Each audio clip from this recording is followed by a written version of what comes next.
You know, usually when we talk about a medical diagnosis, there's this built-in expectation of precision. Like you expect it to be a bit like engineering. Right. Very binary. Clean. Yeah, exactly. If you break your arm, you go in, the x-ray shows this jagged white line, and the doctor just points to it and says, there it is. You can see the problem right there on the screen. Right. We really like our medical realities to be visible and neatly categorized. But the moment you step into the world of neurodevelopment, and specifically, I mean the science of attention, focus, and hyperactivity, that x-ray machine is just, well, it's entirely useless. It really is. It's the absolute definition of diagnostic muddy waters. It really is. And that's why we are plunging straight into those waters today. So, welcome to the deep dive. We are taking an exhaustive look into the pharmacology of ADHD stimulants for you today. And we've got a lot of ground to cover. We really do. Our mission for you in this deep dive is to uncover how these medications actually manipulate the brain to focus the mind. We're going to explore their, honestly, completely accidental historical origins, unpack the really heavy monitoring involved, and bust some major cultural misconceptions along the way. Yeah, and today we're pulling from a really massive stack of medical and pharmacological documents. We're looking specifically at how central nervous system stimulants behave on a molecular level. Getting past all those standard social media sound bites, right? Exactly. Because understanding the actual why behind these medications, it completely changes how we view neurodevelopment, how we perceive human attention, and how modern medicine tries to optimize behavior. Well, let's start with how we even figured out these chemicals interact with human attention in the first place.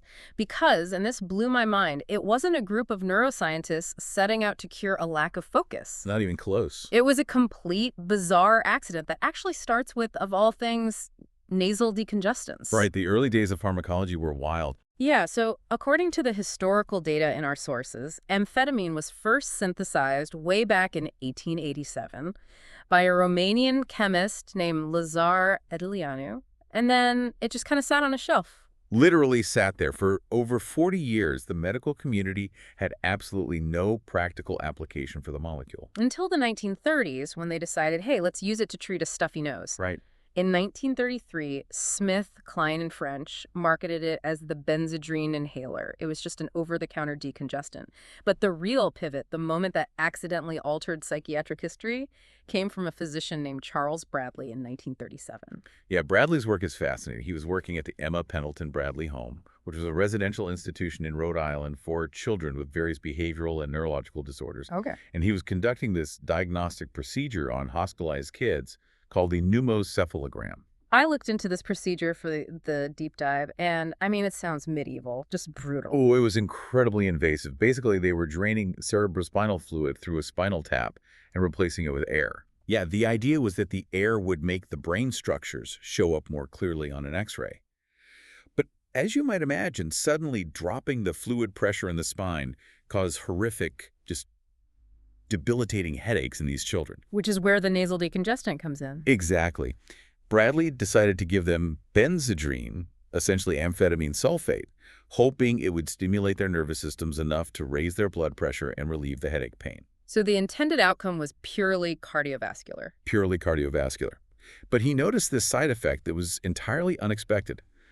Roughly half the children in his initial group, about 30 of them, suddenly became significantly calmer. Wow. Their chaotic behavior just subsided. They were sitting still, remarkably focused on their schoolwork. The shift was so rapid that the nursing staff actually started calling the medication arithmetic pills. Arithmetic pills, because the kids who previously couldn't even sit in a chair were suddenly doing their math homework. It's exactly. Bradley documented this rigorously and published his findings in 1937. Historically, that is considered the first formal report of stimulant treatment for what we now call ADHD.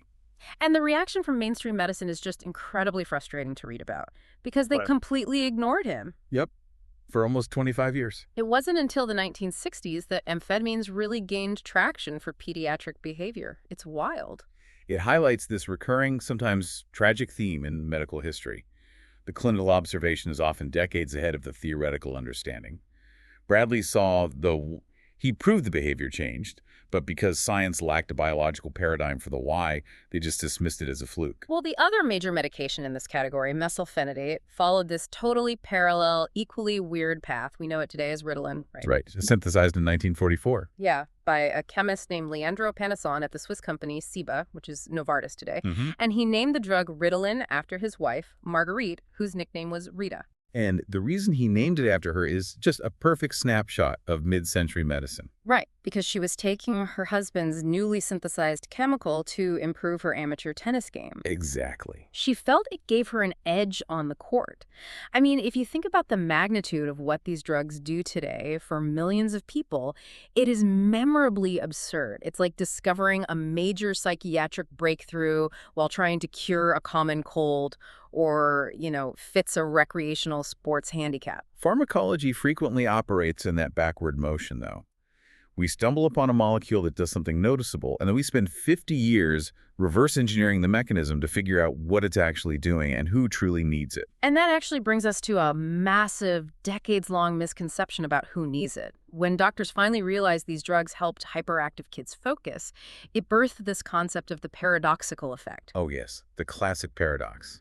I remember hearing this everywhere growing up. The cultural narrative was always that stimulants act like a sedative for an ADHD brain, right? They calm them down, but they make a neurotypical person bounce off the walls. It was treated as settled, foundational medical fact for a really long time. But modern pharmacological research, drawing on decades of neuroimaging and experts like Nora Volkow at the National Institute on Drug Abuse, thoroughly debunks this. So it's completely false. It is a myth. Wait, really? So the drug doesn't affect an ADHD brain differently on a mechanical level? Mechanistically, no. Low therapeutic doses of stimulants reliably improve sustained attention and reduce impulsive behavior in the vast majority of people, period. Regardless of whether they have an ADHD diagnosis or not. Oh, wow. That completely invalidates how people used to talk about diagnosing it. The old logic was always, just give the kid a stimulant, and if they calm down, you know for sure they have ADHD. Right, but medication response is entirely invalid as a diagnostic test. The key difference between an ADHD brain and a neurotypical brain taking a stimulant is not the direction of the neurological effect, it's the clinical significance of it.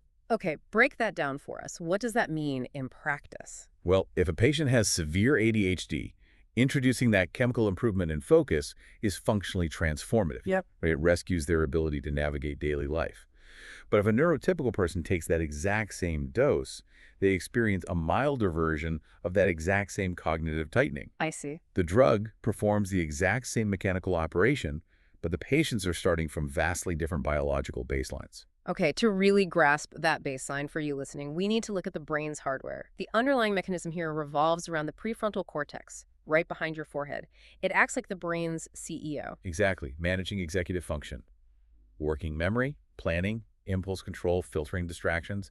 Right, and for that CEO to do its job, the prefrontal cortex needs an optimal, incredibly narrow range of two specific neurotransmitters, dopamine and norepinephrine. And the relationship between those neurotransmitters and our ability to focus is best visualized by something called the Yerkes-Dodson curve. The inverted U graph. Yes. Picture a graph shaped like an upside-down U. Oh. If you are sitting on the far left side of that curve, your prefrontal cortex lacks sufficient neurotransmitter activity. Right, so the environment feels noisy, you're easily distracted, your brain is essentially under-aroused. Exactly. But conversely, if you are pushed to the far right side of the curve, you have an excess of neurotransmitter activity. The system gets flooded, leading to rigidity, overstimulation, severe anxiety. Cognitive performance drops off sharply at both of those extremes. So peak performance sits perfectly in the middle, right at the top crest of the inverted U. And stimulants take an under-aroused system, someone stranded on the left side, and gently shift them up the slope into that optimal zone. That's precisely what they do. It's exactly like tuning a guitar string. Think of it like this. Too loose, you get no music, just a dull thud. But too tight, the tension becomes rigid and the string snaps. It needs the perfect, moderate tension. That is a great analogy. But wait, let me push back here. If you're saying therapeutic doses help literally everyone focus and move up that curve to the peak, you've essentially just described a universal smart pill. Why aren't doctors prescribing this to everyone who wants a promotion or every student taking the SATs? Because of the profound neurological risks involved in how these medications actually achieve that tuning.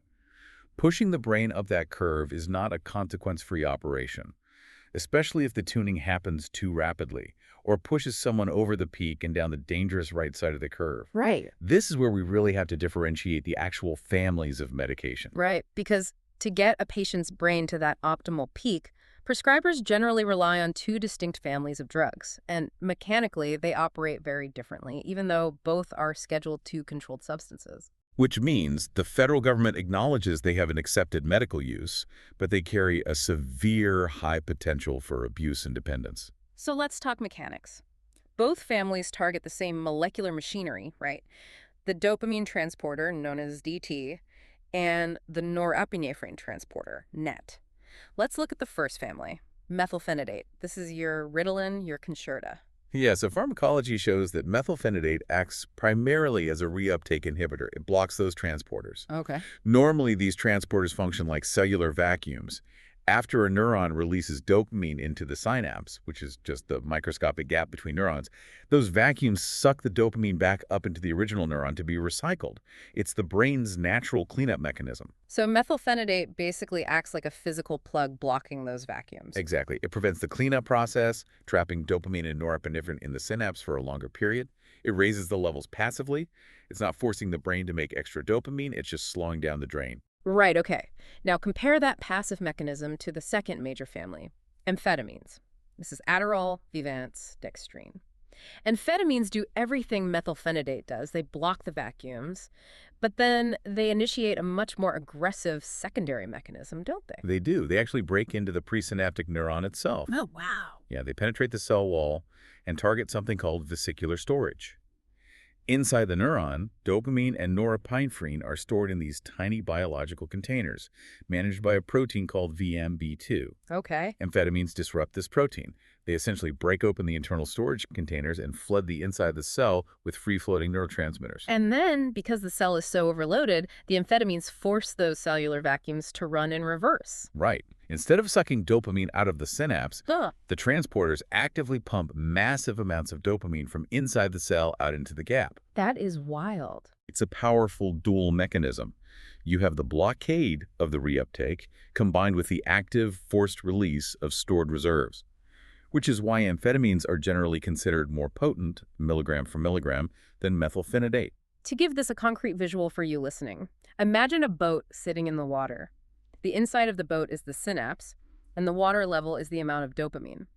Methylphenidate is like plugging a leak in the hull, so the water level naturally, passively rises as the rain falls. Good analogy. Right, but amphetamines are like plugging that leak and then turning on a high-powered industrial hose to actively flood the boat with water. And that high-powered hose mechanism is precisely why the monitoring mandate for these medications is so extraordinarily strict. Because they literally pump dopamine into the brain's reward centers, the potential for dangerous abuse is a persistent reality. Which inevitably leads people to a very common assumption. You hear this all the time. People argue that prescription stimulants are chemically indistinguishable from street drugs. Like, they'll say an Adderall prescription is basically just street meth or cocaine in a pharmacy blister pack. Yeah, you hear that a lot. And from a purely molecular target perspective, they are acting on the exact same transporters in the brain. But functionally and behaviorally, they are worlds apart. How so? It comes down to the speed of the spike.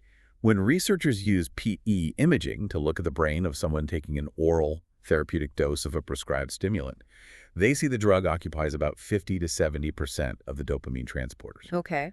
But because it has to be digested through the stomach, the occupancy happens slowly. It produces a gradual, sustained rise and a moderate peak in dopamine levels. Contrast that with someone crushing a pill and snorting it, or smoking a street equivalent. Right, route of administration changes everything.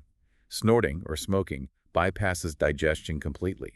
It sends the chemical directly into the bloodstream and across the blood-brain barrier. Meaning it hits the brain instantly. Instantly. It results in near total occupancy of those transporters, triggering a massive, violently fast spike in dopamine.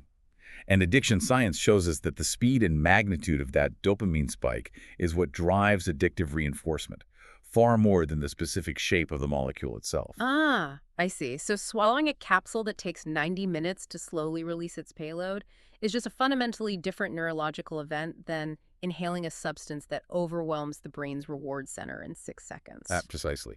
And recognizing this, modern pharmacology actively engineered solutions to force that slow release, effectively, idiot-proofing the medication against abuse. The development of Vyvanse is the prime example here. Oh, I've heard of this. Vyvanse was approved back in 2007, and it operates as what's called a prodrug, Yes. meaning when it's just sitting in the orange pill bottle, the chemical is entirely pharmacologically inert. It doesn't do anything at all. Nothing. It is formulated as dextroamphetamine, securely bonded to an essential amino acid called lysine. So if someone were to steal a Vyvanse capsule, crush it up and snort it to get a rapid high, absolutely nothing would happen. Because it requires a highly specific biological key to unlock it, right? Exactly. Enzymes found naturally in your red blood cells have to physically cleave that lysine molecule off to free the active amphetamine. You literally have to swallow it and digest it into your bloodstream for it to work. It chemically forces the slow release. That completely negates the rapid spike associated with snorting. It does. Redesigning the drug around abuse monitoring concerns didn't eliminate diversion entirely, but it radically altered the safety landscape. But, even knowing that prodrugs exist, I mean, if these are Schedule II substances with severe abuse potential, aren't parents completely justified in being terrified? Like, aren't they worried they're setting their kid up for a lifetime of addiction by feeding them a daily dopamine-pumping drug? The fear is entirely understandable, honestly. But the clinical data reveals a deeply counterintuitive reality.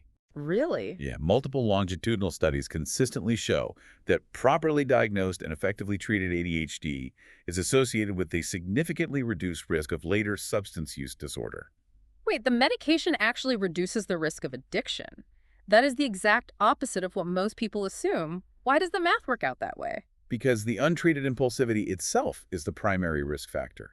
Remember that left side of the Yerkes-Dodson curve we talked about? The under-aroused side. Right. If an ADHD brain is chronically under-aroused and starved of optimal dopamine levels, that individual is biologically driven to seek out dopamine stimulation anywhere they can find it. Oh, wow. So they self-medicate.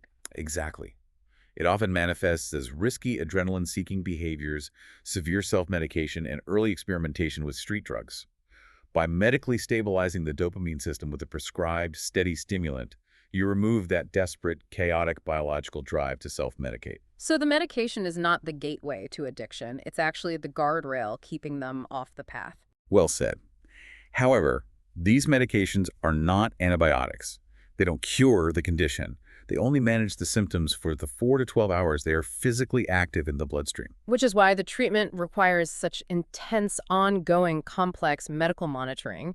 It's never just a set it and forget it scenario. Not at all. Mm. The monitoring protocol is continuous and heavily structured. Doctors have to routinely check blood pressure and resting heart rate because, pumping neurotransmitters naturally elevates both. And in pediatric patients, pediatricians are required to track height and weight meticulously on growth curves, right? Because stimulants cause severe appetite suppression. Right, chronic appetite suppression. Yeah. It can actually slow a child's growth velocity if not properly managed with drug holidays or nutritional supplements. And beyond physical markers, physicians must monitor for emergent psychiatric side effects, drug-induced anxiety, insomnia, sudden onset of motor tics. And on a systemic level, prescribers are legally mandated to consult state-run prescription drug monitoring programs, or PDMPs. They have to run the patient's name through a database just to ensure they aren't receiving overlapping prescriptions from multiple doctors, which is a massive red flag for diversion. Yeah, and this massive reliance on systemic infrastructure leads directly into our current real-world debates. Because when that regulatory and supply chain infrastructure breaks down, it causes absolute chaos for millions of patients. We saw this vividly during the massive 2022 and 2023 Adderall shortage. Our sources show the shortage was basically a perfect storm of systemic failures. It was a severe real-world stress test. You had the DEA setting incredibly strict manufacturing quotas, which they do annually because amphetamine is Schedule II. They legally cap how much raw material can be produced. Then you combine that with pandemic-era supply chain bottlenecks, and finally, you drop a match on it. A massive, unprecedented spike in telehealth prescriptions during lockdowns. From aggressive startups like Cerebral and Done, yeah. Those platforms were later heavily investigated by the DOJ and the DEA for allegedly prescribing powerful stimulants after, like, superficial 10-minute video evaluations. And that shortage highlighted just how precarious the system is. Stimulant availability is tightly coupled to federal regulatory quotas, not just the physical capacity of a factory to press pills. Exactly. And the telehealth boom and subsequent shortage really poured gasoline on one of the most contentious debates in modern psychiatry right now. Are we massively overdiagnosing ADHD, or are we structurally underdiagnosing it? It is a deeply nuanced debate, and one camp is deeply alarmed by overdiagnosis, specifically pointing to skyrocketing prescription rates in young boys, particularly boys who happen to have the youngest birth dates in their school grades. Right, which suggests that medication is sometimes being weaponized as a shortcut for classroom management, subtly pathologizing normal childhood energy or just simple developmental immaturity. Like giving a bored 7-year-old a sit still and listen pill so the teacher can get through the lesson. Exactly. But the rival camp brings equally compelling data regarding persistent systemic underdiagnosis in other demographics. Girls, adult women, and racial or ethnic minorities are routinely missed by the diagnostic machinery. Because their symptoms often present internally, right, as inattentiveness, chronic daydreaming, or overwhelming mental fatigue, rather than the disruptive, hyperactive physical behavior that teachers usually flag. Yes. And the source material makes a critical balancing point here. Both of these seemingly contradictory trends can be, and likely are, true simultaneously across different subpopulations. So the medical system is entirely capable of over-medicating the loud, energetic boy who is just bored, while completely ignoring the quiet girl in the back of the room who is internally struggling to hold a single thought together. It's a paradox in the system itself. And this complex intersection of behavior, environment, and medication also bleeds heavily into the non-ADHD population, specifically regarding the phenomenon of cosmetic neurology on college campuses. The statistics on this are staggering. Surveys indicate that anywhere from 1 in 5 to 1 in 3 students at selective, high-pressure universities admit to the non-medical use of prescription stimulants, buying their roommates Adderall during finals week to pull all-nighters. Right, under the firm belief that the medication acts as a universal cognitive enhancer, like a biological cheat code for better grades. But rigorous controlled studies reveal a fascinating disconnect between perception and reality here. Wait, so you're telling me the college students buying their roommates Adderall aren't actually writing objectively better papers, they just feel like they are? That's exactly what the data shows. When researchers conduct double-blind placebo studies on non-ADHD users, the subjective experience of focus improves dramatically. The students report feeling incredibly locked in, highly motivated, euphoric about their productivity. But objectively. When researchers measure their objective cognitive output, memory retention, complex problem solving, the actual quality of the work, the measurable gains are surprisingly minimal, and in some complex tasks, completely absent. That is wild. It's like turning up the volume dial on a stereo, expecting a clearer sound, but the underlying recording doesn't actually improve. The drug just gives them the profound sensation of academic brilliance. It creates a dangerous illusion of competence, which actually brings us to perhaps the most fiercely contested debate in the field, stemming from the landmark 1999 MTA study. The multimodal treatment study of ADHD. This was a massive, federally funded clinical trial involving nearly 600 children, right? It essentially set the template for the treatment guidelines that pediatricians still use today. It did. The trial divided kids into different groups. Some received strictly managed medication, some intensive behavioral therapy, some a combination, and others were just referred to standard community care. And the initial 14-month data was heralded as a massive, indisputable triumph for pharmacology. The short-term results were incredibly striking. 68% of the children in the medication-managed groups improved so drastically they no longer met the clinical symptom criteria for ADHD. It completely overshadowed the behavioral therapy groups, firmly establishing stimulants as the frontline gold standard. But the famous long-term controversy here is that the same investigators followed up with these children at 3, 6, and 8-year intervals, and they found that the massive early medication advantage had largely vanished by adolescence. Yeah, the teenagers who had stayed on the medication were not doing meaningfully better in terms of academic or behavioral outcomes than the kids who received behavioral therapy or community care. So why did it vanish? Well, the disappearance of that advantage is one of the most debated findings in the history of child psychiatry. Does the fading efficacy mean that stimulants only provide a temporary band-aid before the brain builds a tolerance? Did the children's brains adapt to the extra dopamine, rendering the drugs less effective? Or is it a flaw in the long-term study design itself? Because the variables over an 8-year period are infinite, right? Did the kids simply stop taking their medication consistently as they became rebellious teenagers? Did the behavioral therapy group finally catch up because they learned internal coping skills rather than relying on a chemical? It is likely a messy combination of all those factors. Uh-huh. You simply cannot cleanly extrapolate the pristine data of a 14-month, heavily supervised clinical trial across a decade of human life, where kids undergo puberty, families change doctors, and treatment adherence falls apart. Right.